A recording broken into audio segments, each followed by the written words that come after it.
Hey, friends! Well, once again, the year is winding down, so soon I'll have to put away all these Christmas decorations as we enter the new year.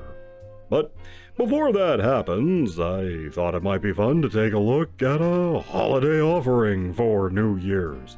So this time, we're taking a gander at a classic television special, courtesy of our old friends, Rankin and Bass. Namely, Rudolph's Shiny New Year from 1976. Our story goes like this. Fresh off his first adventure wherein he led Santa's sleigh that same foggy Christmas Eve, Rudolph is given a special mission from Santa. The baby New Year has run away, and if he isn't found and returned in time for New Year's Eve, then the old year will forever exist, and time will come to a standstill. Looks like a flaw in the process, if you ask me, but anyway, this threatens Christmas. In the same way evil plots against the world indirectly threaten England in James Bond movies. So Rudolph is recruited since he has a shiny nose. Santa stays home. Rudolph makes some new clock-based friends along the way and goes to see Father Time, who gives him all the dope on what happened. Seems the baby New Year has these giant-ass ears, which make everyone laugh at him.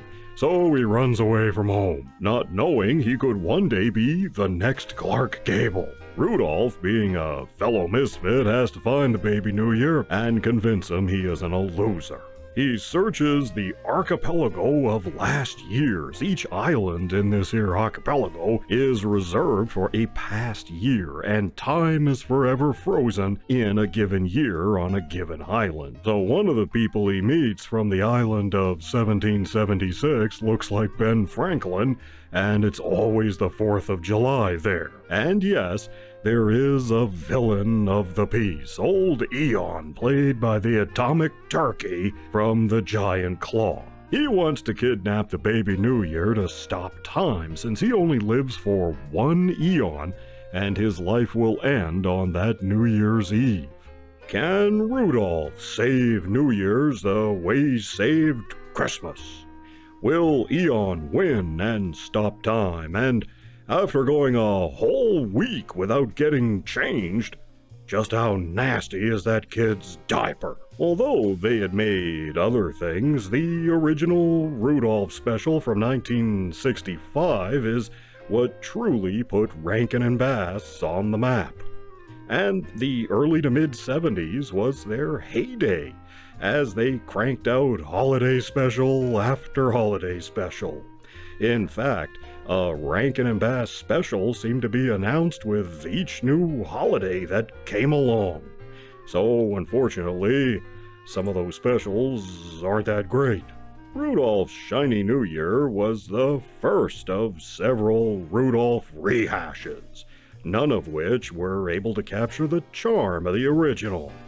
But Shiny New Year isn't the worst, and it has some points in its favor. The animation in this one is on a par with the best of the Rankin and Bass specials made at the time. The story is original at least, so you gotta give them credit for that. The best thing, however, is the cast, starting with Rudolph himself. They were able to bring back the original voice actress, Billy Mae Richards, to voice the titular reindeer yet again, and she went on to voice Rudolph in other specials as well. While the original Rudolph was her first acting credit, Richards went on to work extensively in the Care Bears franchise, Clifford the Big Red Dog videos, and other Rankin and Bass productions. Red Skelton plays Old Father Time, who also narrates. He lends his voice to Baby Bear of the famous Three Bears as well. Frank Gorshin, the Riddler from the Batman TV show, voices a knight who helps out. Maury Amsterdam from the Dick Van Dyke Show plays a caveman who joins Rudolph on the adventures. And the man of 1,000 voices, Paul Frees, does multiple characters, including Santa Claus and the baddie Aeon. And then there's Harold Perry, the great Gildersleeve himself, who plays Big Ben the Whale. Always a joy to hear his voice. Longtime cartoon voice actors Don Messick and June Foray are also in the cast, and all of the usual suspects from Rankin Bass are here, such as writer Romeo Mueller, music conducted by Murray Laws, and designs by Mad Magazine artist Paul Coker Jr.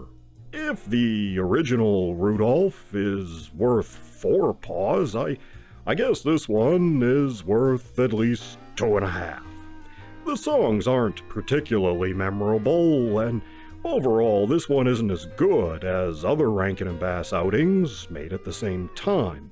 But Rudolph's Shiny New Year is not the worst by a long chalk, so if you haven't seen it in a long time, give this one a look for New Year's. And let's face it, if you're anything like me, you're probably spending New Year's Eve all alone. So you may as well watch some Rankin and Bass to ease the pain of loneliness that even all that booze you're gonna drink won't help with. You take care of yourselves, and I'll see you in the next one.